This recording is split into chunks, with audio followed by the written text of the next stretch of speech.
በህዝብ መጓጓዣ ስትሄዱ ትንኮሳ ቢያጋጥማችሁ እንዴት ራሳችሁን መጠበቅ ትችላላችሁ? የሆነ ሰው አፍጦ ያያችሁ ነው ወይስ ሆን ብሎ ሰውነታችሁን እየገፋ ነው ወይስ ስለናንተ አላስፈላጊ የሆነ አስተያየት እየሰጠ ነው? ለብዙዎቻችን ይሄ የዕለት ተዕለት ህይወታችን ውስጥ የሚከሰት እውነት ነው። ለሌላ ችግር የማያጋለጣችሁ ከሆነ ተናገሩት። አቁም፣ ምቾት እየነሳኸኝ ነው፣ ከኔ ራቅ በል ማለት ትችላላችሁ። በቀጥታ ለመናገር ስጋት ካደረባችሁ የተቀመጣችሁበትን ወንበር ቀይሩ ወይንም ደግሞ የሌሎች ተጓዦችን እርዳታ ጠይቁ።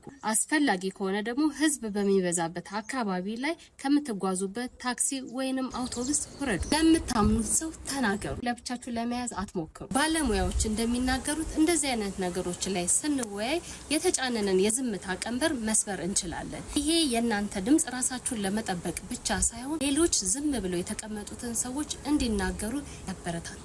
ለትምህርት ቤት፣ ወደ ስራ፣ ሌላ ቦታም ቢሆን ስትሄዱ ደህንነት ሊሰማችሁ ይገባል።